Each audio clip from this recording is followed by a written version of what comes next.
अस्सलाम वालेकुम, welcome back to my channel, another day another vlog in my life. कैसे हैं आप सब लोग? उम्मीद करती हूँ आप सब ठीक होंगे, मज़े में होंगे। हम भी अल्हम्दुलिल्लाह बिल्कुल ठीक ठाक मज़े में। तो जनाब मैं वापस आ गई, आई एम बैक। जी अल्हम्दुलिल्लाह अल्हम्दुलिल्लाह, अल्लाह का बड़ा करम, बड़ा एहसान अल्लाह ताला का कि सर्जरी हो गई, सब कुछ बहुत अच्छे से हो गया। और आज मेरी सर्जरी को 7th डे है जब आप मेरा ये व्लॉग देख रहे हैं। तो पिछले 1 हफ्ते से मैं सोच रही थी कि मैं आप लोगों को थोड़ी-थोड़ी सी अपडेट्स दे दूँगी, तो वो मैं इंस्टाग्राम पे थोड़े-थोड़े लगा रही थी कि जब जिस दिन सर्जरी थी, जब सर्जरी हो गई, जब मैं घर आई। तो वो लोगों को जो मुझे फ़ॉलो करते हैं इंस्टाग्राम पे उनको तो बिल्कुल पता होगा, लेकिन जो लोग मुझे वहाँ पे फ़ॉलो नहीं करते उनके लिए थोड़ा-सा होगा कि गुल किधर है, किधर नहीं। तो मैंने कहा चलें इधर आ जाते हैं जी, आज एक छोटा-सा व्लॉग बना लेते हैं। छोटा-सा कम ही हो गया, बातें करते-करते पता ही नहीं चलता। तो जनाब सबसे पहले तो आप सब लोगों का इतना थैंक यू दिल से। यकीन करें मैंने इंस्टाग्राम पे इतना टाइम नहीं लगाया, कभी मैंने इंस्टाग्राम को इतनी वैल्यू नहीं दी थी, क्योंकि मुझे लगता था कि बहुत टाइम लगता है। आपको एक एक मैसेज खोलते हैं, आप उसको फिर देखते हैं, फिर उस तरीके से आप उसको रिप्लाई करते हैं। क्योंकि सर्जरी के बाद में बस टाइम ही टाइम था, तो मैंने सब लोगों के मैसेजेस पढ़े एवरी डे। मैं झूठ नहीं कह रही, एवरीडे 100 150 150 मैसेजेस मुझे आ रहे थे। फिर मैं उनको रिप्लाई कर रही थी, जब मैं रिप्लाई करती थी तो लोग खुश होकर दोबारा से मैसेजेस करते थे। तो ये सिलसिला मेरा बहुत अच्छा चला। तो आप लोगों के साथ जो कनेक्शन बना थ्रू इंस्टाग्राम के मैसेजेस के, वो बहुत ही स्पेशल था, बड़ा ही ख़ास था। So thank you so much आप लोगों की दुआओं का, आप लोगों के इतने इन टच रहने का। मैं इतनी हैरान, लोगों ने मुझे मैसेजेस किए कि उन्होंने अपने तहज्जुद के वक़्त मेरे लिए दुआएँ की। कुछ लोगों ने मैसेजेस किए कि फ़जर के वक़्त की, ज़ोहर के वक़्त, यानी नमाज़ों के साथ। कुछ लोगों ने बोला कि हमने अपनी फैमिलीज़ को बोला है कि नमाज के बाद गुल के लिए दुआ करें। तो जनाब थैंक यू सो मच। आप लोगों के प्यार का, आपकी मोहब्बत का, आपका बहुत ज़्यादा शुक्रिया। और आपकी शायद दुआओं का ही असर है। मैं वाक़ई कहती हूँ कि जो कहते हैं ना कि दुआओं में बड़ा असर होता है, तो ये हकीकत है। क्योंकि मेरी माशाल्लाह माशाल्लाह जितनी फ़ास्ट और अच्छी स्मूथ रिकवरी हुई है ना, ट्रस्ट में मुझे लगता है कि इसमें ये सारा का सारा जो अमल है ना, वो दुआओं का ही है। मैं आपको चलें थोड़ी-सी अपडेट दे देती हूँ। मेरी सर्जरी थी 4th को, और 3rd को मुझे कॉल रिसीव हुई थी, 3rd ऑफ मार्च को, कि मुझे मेरी सर्जरी के लिए मुझे हॉस्पिटल में होना है 6 ओ क्लॉक, सुबह 6 बजे मुझे हॉस्पिटल में होना था। तो हम लोग घर से निकले, तक मैं 4:30 उठी थी। उठ के मैंने थोड़े बहुत काम किए, तैयार हुई और हम लोग निकल गए बाहर हॉस्पिटल जाने के लिए। तो हॉस्पिटल का डिस्टेंस है हमारे घर से तकरीबन 15-20 मिनट्स लग जाते हैं। तो हम लोग हॉस्पिटल पहुँचे, तो मैं गई वहाँ पे, मैंने रजिस्टर करवाया अपने आप को। फिर वो एक रूम में मुझे लेके गए, वहाँ पे वो आपको उसको वो क्या बोलते हैं, वो इनके एक छोटे-छोटे रूम्स होते हैं, बहुत छोटे रूम्स होते हैं, लेकिन उसमें वॉल्स होती हैं और आगे कर्टन्स होते हैं। वहाँ पे वो कहते हैं कि हम आपको ना प्रिपेयर कर रहे हैं, और लेकिन वो प्रिपरेशन रूम नहीं होता, वो प्रिपेयर हो रहा होता है। यानी आपके गाउन वगैरह आपको दे देते हैं, आपके ब्लड प्रेशर, आपके वाइटल्स चेक कर लेते हैं, लाइक वो उसमें आपको आईवीज़ लगनी है तो वो लगा देते हैं, आपका ब्लड वर्क होता है। तो हॉस्पिटल में यकीन करें सिर्फ सुइयाँ लगी हैं। मेरे पूरे बाजू पे इतने ब्रूजेस थे कि मैं खुद देख के हैरान हो रही थी। और आईवीज़ लगी मुझे 2, एक इस हाथ पे बिग आईवी थी, एक इस हाथ पे बिग आईवी थी। और उसके अलावा ब्लड वर्क्स, तो ये हर 2-4 घंटे के बाद इनका ब्लड वर्क होता है। तो वहाँ पे इन लोगों ने मुझे स्टे करवाया। तो मैं जब वहाँ पहुँची तो उन्होंने मुझे बोला था कि आपकी सर्जरी है 9 ओ क्लॉक। तो मैंने कहा ठीक है। अच्छा, मैं जाते ही ना वो आपका एक ब्लड वर्क करते हैं जिसका रिज़ल्ट उनको बिफ़ोर सर्जरी चाहिए होता है। अब ना क्या हुआ कि 8:15 के करीब वो आए, उन्होंने बोला कि अब हम गुल को लेके जा रहे हैं ऊपर, क्योंकि वो लेवल्स होते हैं। तो हम थे 3rd फ्लोर पे, एंड आई थिंक सर्जरी थी 4th फ्लोर पे या 5th पे थी, ऐसे था। तो उन्होंने बोला कि हम गुल को लेके जा रहे हैं। तो दजाना के बाबा ने मुझे बाय बाय बोला। मैं थोड़ा इमोशनल हुई, ज़्यादा रोई नहीं, बस थोड़े-थोड़े मेरे आँसू आए। और मैं पहला रोई थी जब उन्होंने मुझे यहाँ पे एक आईवी लगाया था, यहाँ और यहाँ पे। वो आईवी होती है प्लास्टिक की इतनी बड़ी नीडल, और वो ना पाइप की तरह की नीडल होती है, क्योंकि उसमें उन लोगों ने एनेस्थीसिया देना होता है, वो मोटी नीडल होती है। तो वो यहाँ पे बैठ नहीं रही थी। जो मुझे तकलीफ़ हुई, मैं पहला पूरे टाइम पे जब मैं पहला रोई हूँ ना, मैं उस दिन रोई थी। उससे पहले मैं सर्जरी से पहले भी नहीं रोई। जब मैं घर से जा रही थी, बच्चे सो रहे थे, 5 बजे का टाइम था। मैंने बच्चों को अल्लाह हाफ़िज़ किया, तो मैं थोड़ी इमोशनल हुई, लेकिन मैं रोई नहीं। मैंने अपने आप को कंट्रोल में रखा। फिर यहाँ पे मैं रोई। फिर जब उन्होंने मुझे बाय बाय बुलवाया, अल्लाह हाफ़िज़ किया मैंने दजाना के बाबा को, तो मैं जा रही थी और वो मुझे लेके जा रहे थे स्ट्रेचर के ऊपर, क्योंकि हमने नेक्स्ट फ्लोर पे जाना था। तो मुझे थोड़े से मेरे आँसू आए, मैं इमोशनल हुई दजाना के बाबा को देख के। उसके बाद वहाँ से क्या करते हैं, वहाँ से आपको लेके जाते हैं प्रेप रूम में। वो होता है सेम लेवल पे सर्जरी जहाँ पे ऑपरेशन थिएटर होता है, लेकिन वो अलग से रूम्स होते हैं जहाँ पे आपको वो वार्मिंग मशीन्स लगा देते हैं, आपको बाकी सारे आपको हुकअप कर देते हैं मशीन्स के साथ। और वहाँ पे उन्होंने फिर मुझे आईवी लगाई तो वो लग गई, वो इतनी ज़्यादा पेनफुल नहीं थी, वो यहाँ पे थी। तो वो आईवी लग गई मुझे। वहाँ पे हम लोग बैठे, मैं लेटी रही। अब मेरी सर्जरी का टाइम 9 o'clock था। 8:45 अचानक नर्स मेरे पास आई, मुझे कहती है कि जो आपका ब्लड वर्क हमने सुबह करवाया था वो किसी भी मिस्टेक की वजह से ना मिसप्लेस हुआ, और वो जो आपकी वो वेसल थी, जो बॉटल सी होती है आपकी ब्लड की, वो किसी ने कैंसिल कर दी है, और अब हमें ये ब्लड वर्क दोबारा करवाना पड़ेगा। उसको 1 घंटा लगेगा। 1 घंटा के बाद जब उसका रिजल्ट आएगा तो ही हम आपको सर्जरी में लेके जाएंगे। तो इन द मीन वाइल उनके पास कोई और सर्जरी थी। उन्होंने कहा 1 घंटे में कुछ और करेगी सर्जन, लेकिन आपकी सर्जरी इस ब्लड वर्क के बाद ही होगी, उससे पहले नहीं हो सकती। तो हुआ क्या कि बस उन्होंने फिर मुझे क्या किया, वहाँ से मशीनें उतारी और वो मुझे वापस लेके नीचे चले गए। लेकिन उन्होंने फिर जाना कि बाबा को नहीं बताया, वो समझ रहे मेरी बीवी अंदर सर्जरी करवा रही है। पूरा 1 सवा घंटा मैंने वहाँ पे बैठी रही, फिर वो दोबारा आए, फिर वो मुझे ऊपर लेके गए, फिर उन्होंने मशीन्स के साथ मुझे हुकअप किया और उन्होंने मुझे बोला कि अब आपका सर्जरी का टाइम है। फिर मेरी सर्जन आई, जिसने मुझे एनेस्थीसिया देना था वो आई, सारी फीमेल थी। और सबसे जो खुशकिस्मत थी, सारी की सारी फीमेल, सब फीमेल थी। वो पूरा का पूरा जो बिल्डिंग है वो है ही वुमेन के लिए बिल्डिंग, लेकिन उसमें भी ये होता है कभी कभी आपको नर्सेज वगैरह या आपके जो एनेस्थीसिया देने वाले हैं, ये जो आपको कोई, अगर आपका मेल सर्जन है तो आपको मेल डॉक्टर्स मिलते हैं। लेकिन मैं इतनी खुश हुई, मेरा तो खुशी से ना दिल झूम गया जब मैंने देखा सारी फीमेल्स थी। अच्छा, तो खैर वो आई, उन्होंने मुझे मिल के बताया कि ये सर्जरी में होगा, ये हम लोग करेंगे, इस चीज़ को आप एक्सपीरियंस करेंगे, उठेंगे तो ये होगा। खैर उन्होंने मुझे पूरा वो कहते हैं ना वॉक थ्रू करवा दिया। फिर उसके बाद ये टाइम आ गया जब उन्होंने आके वो मेरी वार्मिंग मशीन उतारी। उन्होंने बोला कि now it's time to go to theatre, operation theatre. तो वहाँ जाते हुए थोड़ा सा मेरा दिल धड़का, लेकिन जब मैं अंदर गई ना तो मुझे एक खुशी थी कि मैं पिछले 1.5 साल से जितनी प्रॉब्लम के साथ मैं तड़प रही थी ना, मैंने बड़ा मुश्किल गुजारा है, कि अब ये जब मैं सो के उठूँगी ना तो ये प्रॉब्लम ख़त्म हो जाएगा। अंदर मैं गई तो 3 डॉक्टर्स थी, एक मेरी मेन सर्जन थी, एक डॉक्टर थी और एक स्टूडेंट डॉक्टर थी, एंड 3 के 4 नर्सेस थी और एक जिसने एनेस्थीसिया देना था वो डॉक्टर थी। तो एक 8-10 लोगों का ग्रुप, और अंदर ना एक अच्छा माहौल, क्या मज़े मज़े से वो वहाँ पे हल्का सा म्यूज़िक लगा हुआ है और वो बातें कर रही हैं। मुझे उन्होंने पूरा एक बड़ी सी ना स्क्रीन लगी होती है टीवी की ना, वो बड़ी सी स्क्रीन थी, उसमें मेरी सारी इन्फॉर्मेशन थी, और वो बार बार मुझसे ना कंफर्म कर रही थी कि आप इसलिए आई हैं, ये सर्जरी होनी है, ताकि मैं अपने होशो हवास में देख लूँ कि मेरा क्या क्या प्रोसीजर होना है। तो उसके बाद उसने मुझे बोला कि आपको इस स्ट्रेचर से हमने ऑपरेशन थिएटर की टेबल के ऊपर डालना है।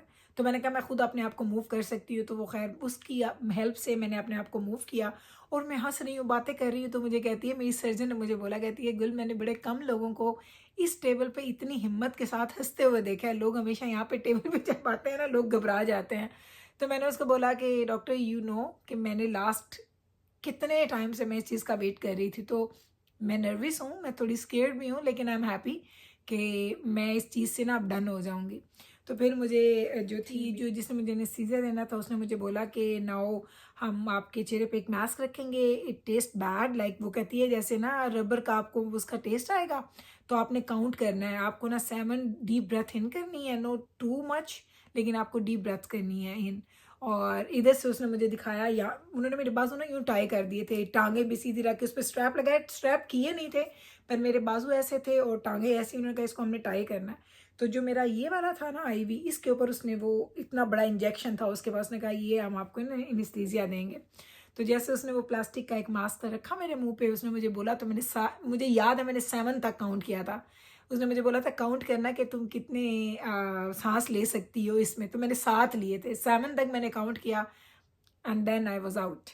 फिर जब मेरी आँख खुली तो मुझे याद है कि मैं थोड़ी हाई थी, यानी जिस तरह मेरा बेड अभी भी हाई है तो वो काफ़ी हाई था।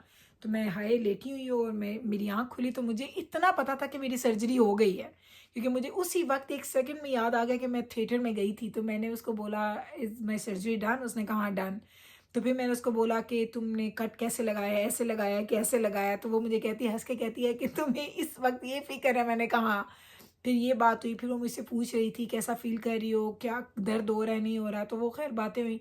वो हमारा रिकवरी रूम होता है। आपको ऑपरेशन थिएटर से निकाल के 1 घंटे के लिए वो आपको रिकवरी रूम में रखते हैं। तो फिर रिकवरी रूम से वो आपको आपके रूम में शिफ्ट करते हैं।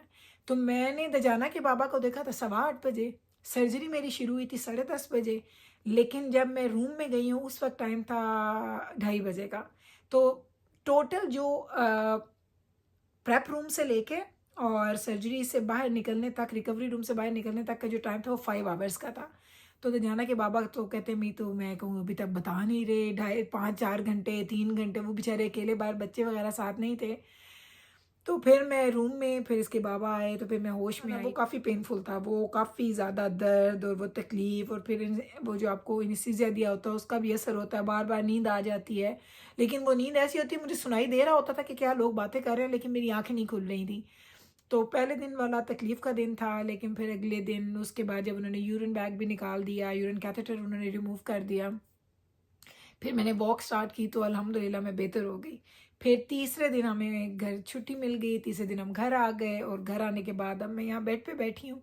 एंड ट्रस्ट मी, मेरे लिए सबसे मुश्किल है कि काम नहीं करना, और मैं क्या करूँ क्या ना करूँ। मेडिसिन्स लेती हूँ तो थोड़ी सी मुझे नींद आ जाती है तो मैं सो जाती हूँ, लेकिन अदरवाइज़ मुझे नींद नहीं आ रही। एक, मुझे नींद नहीं आ रही, दूसरा मुझे ना बहुत ज़्यादा भूख नहीं लग रही। तीसरा क्या हुआ मेरे साथ, जो एक बैड लक हुई है इस पूरे सर्जरी में, कि मेरा इतनी मेरी बॉडी पे स्वेलिंग हो गई कि उन्होंने मुझे आईवी फ्लूइड लगाए, और आईवी फ्लूइड मुझे लगता है उन्होंने मुझे बहुत ज़्यादा लगा दिए, कि मेरी बॉडी पूरी की पूरी सूज गई थी। आप यकीन करें कि सर्जरी वाले दिन और सर्जरी से अगले दिन में मेरा 5 किलो वेट मेरा बढ़ गया था, 5 kg। मेरा मुंह बड़ा हो गया, मेरे हाथ फूल गए, मेरी बॉडी, मेरी बाजू, मेरे टांगे, मेरे पैर इतने बड़े बड़े हो गए, और स्टमक तो मेरा अभी भी बहुत बड़ा, लाइक यकीन करें मैं आपको बता नहीं सकती, स्टमक बहुत बड़ा हो गया। और मेरी डॉक्टर कहती है क्योंकि ये एक मेजर सर्जरी थी, तो इस सर्जरी को आपने मिनिमम 6 वीक देने हैं। 6 वीक तक आपकी टमी शायद अपनी जगह तक चली जाए, हो सकता है उसके बाद भी ये टाइम ले, क्योंकि ये सर्जरी में आपके अंदर सारे ज़ख़म हैं, स्वेलिंग है, वाटर रिटेंशन है, तो ये सारी चीज़ें मिला के ना आपकी ये टमी आपका इतना बड़ा आपको लग रहा है। तो मुझे इतना डर आता है मेरी टमी को, मैं जब देखती हूँ मैं कहती इतना बड़ा टमी ये कैसे अंदर जाएगा, लेकिन इंशाल्लाह ताला चला जाएगा। तो आज मेरी सर्जन से बात हुई, उसने बोला कि इंशाल्लाह ताला सही हो जाएगा। अब वो जो वाटर रिटेंशन थी अब वो थोड़ी थोड़ी कम होना शुरू हुई। जो मैंने तकरीबन कितने केजी मेरा वज़न बढ़ा था, 5 kg, and then to 7-8 kg मेरा टोटल वज़न बढ़ा हॉस्पिटल में। तो अब जो है वो 3 साढ़े 3 4 kg कम हुआ है। अभी भी मुझे 4-5 kg मेरा वेट बढ़ा हुआ है, जितना मेरा वेट था उससे 4-5 kg मेरा वेट इस वक्त ज़्यादा है, क्योंकि ज़्यादा वेट इधर है। शायद आपको चेहरे से इतना नज़र ना आए, लेकिन आ ही रहा होगा, मेरा मुंह भी बड़ा हुआ है थोड़ा, ऐसे लग रहा है ना बड़ी स्किन जैसे ग्लो कर रही है। सीरियसली मैं ना दजाना के बाबा से कही थी ये तो सर्जरी करवा के तो मेरी स्किन इतनी अच्छी हो गई है, ग्लो कर रही है, सीरियसली मेरी स्किन ग्लो कर रही है। जब मैंने कुछ भी मुंह पे नहीं लगाया होता, इतनी साफ स्किन, क्योंकि स्ट्रेच हो जाती है ना, मोटापे के साथ आपकी स्किन थोड़ी स्ट्रेच हो जाती है, तो वो इतनी प्यारी स्किन लग रही है। मैंने कहा, वो कहते हैं ना कि जब आप मोटे होते हैं ना तो स्किन पे एक अच्छा सा ग्लो आता है, पतले होते हैं ना तो आपकी स्किन जो है वो मुरझा जाती है, ऐसे होता है कुछ ना। तो अब अल्हम्दुलिल्लाह यार दवाइयाँ वगैरह ले रही हूँ, सारा दिन घर पे बेड के ऊपर बैठी हूँ, लेकिन बेड पे बैठती नहीं हूँ, बहुत ज़्यादा वॉक करती हूँ, हर वक्त मैं वॉक करती हूँ। स्टिचेज़ अल्हम्दुलिल्लाह मेरे डिज़ोल्वेबल हैं, तो मुझे हॉस्पिटल नहीं जाना पड़ेगा स्टिचेज़ खुलवाने के लिए। लेकिन 6 वीक्स के बाद डॉक्टर के पास जाना है, और वो कम्प्लीटली मेरा चेकअप करेगी, 1 आवर की अपॉइंटमेंट है मेरी उसके साथ। फिर वो मुझे वो देगी, क्या कहते हैं ना कि बताएगी, रिपोर्ट देगी कि क्या मेरी बॉडी कम्प्लीटली हील कर चुकी है, कि अभी और टाइम चाहिए, क्योंकि उस वक्त तक आप कोई ख़ास एक्सरसाइजेज़ नहीं कर सकते और ये चीज़ें नहीं हो सकती। लेकिन इस सारी चीज़ों में ना मैं आपको एक चीज़ बताऊँ, जब मैं घर से गई थी ना तो मुझे यकीन नहीं था कि मेरा घर जो है ना वो मेरी बच्चियाँ सँभाल लेंगी, क्योंकि मेरी बेटियाँ दोनों, जिब्राइल आप खुद पता वो बहुत इंटरेस्ट लेती है, लेकिन उसने कभी काम नहीं किए हैं, और बैबलिस ने तो कभी इंटरेस्ट भी नहीं लिया। बट ट्रस्ट मी, मुझे लगता है कि वो जो हम लोग कहते हैं ना कि सर पे पड़ती है, और अगर अपनी बच्चियों ने, आपकी बच्चियों ने आपको देखा हो, अपनी माँओं को, अपने घर वालों को ये सारे काम करते हुए, तो आपकी बच्चियों के ना यहाँ पे नई चीज़ें फीड हो रही होती हैं। ट्रस्ट मी, मेरा घर इतना ही साफ़ सुथरा है जितना कि मैं रखती थी, बल्कि मुझसे ज़्यादा। मैं ऊपर का वैक्यूम हफ्ते में 2 दफ़ा करती थी, ये रोज़ करती हैं। मॉपिंग से लेके, क्लीनिंग से लेके, मेरे फर्नीचर को साफ़ करना से लेके, खाना जो है वो दजाना के बाबा भी इनकी हेल्प कर देते हैं। दजाना के बाबा ने 1-2 दफ़ा बर्तन भी धोए हैं, तो दजाना के बाबा की भी हेल्प बहुत ज़्यादा है इनके साथ। लेकिन बेटियों ने तो बहुत ही ज़्यादा काम किया है। दजाना के बाबा का क्या था कि वो मेरे साथ हॉस्पिटल गए, मेरे साथ हॉस्पिटल से आए हैं। उन्होंने तो कुछ भी नहीं किया। और पता है इतनी मज़े की बात हुई कि मैंने अपना बैग तो बनाया हॉस्पिटल का, मैंने अपने टॉयलेटरीज़ भी रखे, मैंने ब्रश वगैरह हर चीज़ रखी, मैंने अपनी मेकअप की चीज़ें भी रखी जो मैं डेली यूज़ करती हूँ।